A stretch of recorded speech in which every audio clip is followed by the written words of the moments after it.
हरियाणा में सियासी घमासान। खट्टर सरकार के खिलाफ कांग्रेस का अविश्वास प्रस्ताव।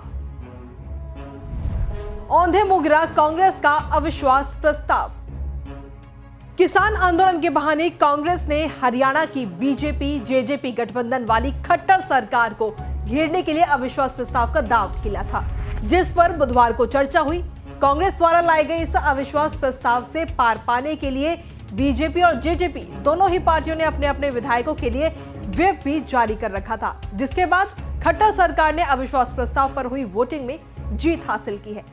अविश्वास प्रस्ताव पर बोलते हुए मनोहर लाल खट्टर ने कहा कि ये प्रस्ताव लाने के लिए कांग्रेस का धन्यवाद। कांग्रेस की मृगतृष्णा कभी पूरी नहीं होगी। नो कॉन्फिडेंस कांग्रेस की संस्कृति है। जब पार्टी चुनाव हार जाती है तो उसे ईवीएम पर विश्वास नहीं होता है। सर्जिकल स्ट्राइक के सबूत मांगते हैं। अगर कांग्रेस सत्ता में रहती है तो सब ठीक है, लेकिन अगर बीजेपी सत्ता में है तो नहीं। हरियाणा में विधानसभा का गणित। हरियाणा विधानसभा में विधायकों की संख्या 90 है। इलाहाबाद से विधायक अभय चौटाला ने हाल ही में किसान आंदोलन के समर्थन में अपना इस्तीफा दे दिया था। वहीं पंचकुला जिले की कालका सीट से विधायक को हिमाचल कोर्ट से सजा सुनाए जाने के बाद उन्हें अपना पद गंवाना पड़ा, जिसके बाद मौजूदा स्थिति में विधायकों की कुल संख्या 88 रह गई है। हरियाणा में कुल विधानसभा सीटें हैं 90, जिनमें से 2 सीट अभी खाली हैं। 90 में से 40 सीट पर बीजेपी का कब्जा है, 10 सीटों पर जसपा का कब्जा है। वहीं कांग्रेस के पास है 30 सीटें, हलोपा के पास है 1 सीट और निर्दलीय हैं 7। बहुमत के लिए चाहिए 45 सीट। सरकार को बहुमत के लिए विधायकों की संख्या 45 चाहिए। बीजेपी के 40 और जसपा के 10 विधायकों के साथ ये संख्या 50 हो जाती है। इसके अलावा सरकार को 5 निर्दलीय विधायकों का भी समर्थन हासिल है। ऐसे में सरकार पर बहुत ज्यादा खतरा नहीं था। कांग्रेस की रणनीति। दरअसल कांग्रेस अविश्वास प्रस्ताव के जरिए जाट किसानों को यह दिखाना चाहती है कि दुष्यंत उनका साथ नहीं दे रहे और कांग्रेस ही उनकी पक्षधर है। कांग्रेस नेता रणदीप सुरजेवाला ने कहा कि सत्ता की लालची जसपा का भाजपा भक्त और किसान विरोधी चेहरा सबके सामने है।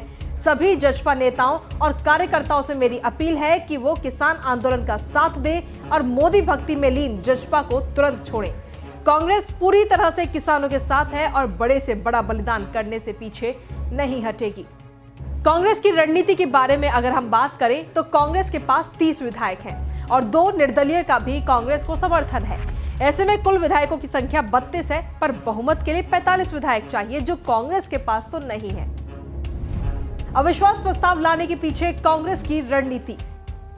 कांग्रेस का प्लान था कि किसान आंदोलन कार्ड खेलकर और दुष्यंत चौटाला के विधायकों को अपनी तरफ करने में वो कामयाब हो जाएंगे।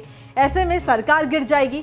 हालांकि ये इतना आसान नहीं था जितना कांग्रेस को लग रहा था। जसपा नेता दुष्यंत चौटाला की dinner diplomacy. Deputy CM Dushyant Chautala ने विधानसभा सेशन खत्म होते ही सभी विधायकों को अपने घर डिनर के लिए बुलाया था और ये डिनर डिप्लोमेसी इस बात की ओर इशारा करती है कि कहीं ना कहीं उन्हें डर था कि उनके विधायकों में सेंध ना लग जाए। पुरानी है अविश्वास प्रस्ताव की परंपरा। हरियाणा की सियासत में पहली बार अविश्वास प्रस्ताव नहीं लगाया गया है, बल्कि समय समय पर अलग अलग सरकारों के खिलाफ विपक्षी दलों के द्वारा अविश्वास प्रस्ताव लाकर घेरा जाता रहा है। हालांकि हरियाणा में अभी तक जिन भी सरकारों के विरुद्ध विपक्ष के द्वारा जितने भी अविश्वास प्रस्ताव लाए गए वो सिरे नहीं चढ़े और विधानसभा के पटल पर औंधे मुंह गिर गए। विधानसभा संचालन की नियमावली 65 के तहत 18 विधायक हस्ताक्षर करके सरकार की किसी भी नीति, फैसले अथवा सार्वजनिक रूप से प्रदर्शित हो रहे संख्या बल के आधार पर सदन में अविश्वास प्रस्ताव दे सकते हैं और इसी के आधार पर कई बार अविश्वास प्रस्ताव लाए जाते रहे हैं और सत्ता पक्ष हमेशा ही इससे पार पाने में कामयाब रहा है। हमसे जुड़े रहने के लिए हमारे YouTube चैनल को सब्सक्राइब करें और नई वीडियो की नोटिफिकेशन के लिए बेल आइकॉन को दबाएं। अगर आप ये वीडियो Facebook पर देख रहे हैं तो लाइक जरूर करें और ज्यादा से ज्यादा शेयर करें। धन्यवाद।